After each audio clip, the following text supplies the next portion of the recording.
एक साधु देश भ्रमण के पैदल निकला हुआ था। एक बार रात हो जाने पर वो किसी गांव में आनंद नाम के व्यक्ति के दरवाजे पर रुका। आनंद ने साधु की खूब सेवा की। दूसरे दिन आनंद ने बहुत सारे उपहार देकर साधु को विदा किया।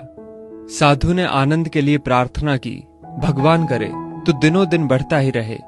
साधु की बात सुनकर आनंद हंस पड़ा और बोला, अरे महात्मा जी, जो है ये भी नहीं रहने वाला। साधु आनंद की ओर देखता रह गया और वहां से चला गया। 2 वर्ष बाद साधु फिर आनंद के घर आया और देखा कि सारा वैभव समाप्त हो गया है। पता चला कि आनंद अब बगल के गांव में एक जमींदार के यहाँ नौकरी करता है। साधु आनंद से मिलने गया। आनंद ने अभाव में भी साधु का स्वागत किया। झोपड़ी में फटी चटाई पर बिठाया, खाने के लिए सूखी रोटी दी।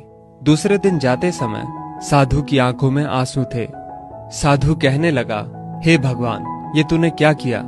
आनंद पुनः हंस पड़ा और बोला, महाराज, आप क्यों दुखी हो रहे हैं? महापुरुषों ने कहा है कि भगवान इंसान को जिस हाल में रखे, इंसान को उसका धन्यवाद करके खुश रहना चाहिए। समय सदा बदलता रहता है और सुनो, ये भी नहीं रहने वाला। साधु मन ही मन सोचने लगा, मैं तो केवल भेष से साधु हूं, सच्चा साधु तो तू ही है आनंद। कुछ वर्ष बाद साधु फिर यात्रा पर निकला और आनंद से मिला तो देखकर हैरान रह गया कि आनंद अब तो जमींदारों का जमींदार बन गया है। मालूम हुआ कि जिस जमींदार के यहाँ आनंद नौकरी करता था वो संतान विहीन था। मरते समय वो अपनी सारी जायदाद आनंद को दे गया। साधु ने आनंद से कहा, अच्छा हुआ वो जमाना गुजर गया, भगवान करे अब तू ऐसा ही बना रहे। ये सुनकर आनंद फिर हंस पड़ा और कहने लगा, महाराज, अभी भी आपकी नादानी बनी हुई है। साधु ने पूछा, क्या ये भी नहीं रहने वाला? आनंद ने उत्तर दिया, हाँ, या तो ये चला जाएगा या फिर इसको अपना मानने वाला ही चला जाएगा। कुछ भी रहने वाला नहीं है, और अगर शाश्वत कुछ है तो वो है परमात्मा, और उस परमात्मा की अंश आत्मा।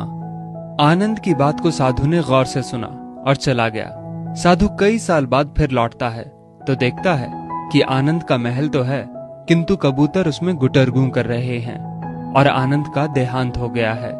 बेटियां अपने अपने घर चली गईं, बूढ़ी पत्नी कोने में पड़ी है। साधु कहता है, अरे इंसान, तू किस बात का अभिमान करता है? क्यों इतराता है? यहाँ कुछ भी टिकने वाला नहीं है। दुख या सुख कुछ भी सदा नहीं रहता। तू सोचता है पड़ोसी मुसीबत में है और मैं मौज में हूं, लेकिन सुन, ना मौज रहेगी और ना ही मुसीबत। सच्चे इंसान वे हैं जो हर हाल में खुश रहते हैं। मिल गया माल तो उस माल में खुश रहते हैं, और हो गए बेहाल तो उस हाल में खुश रहते हैं। साधु कहने लगा, धन्य है आनंद तेरा सत्संग, और धन्य है तुम्हारे सतगुरु। मैं तो झूठा साधु हूं, असली फकीरी तो तेरी जिंदगी है। अब मैं तेरी तस्वीर देखना चाहता हूं, कुछ फूल चढ़ाकर दुआ तो मांग लूं। साधु दूसरे कमरे में जाता है तो देखता है कि आनंद ने अपनी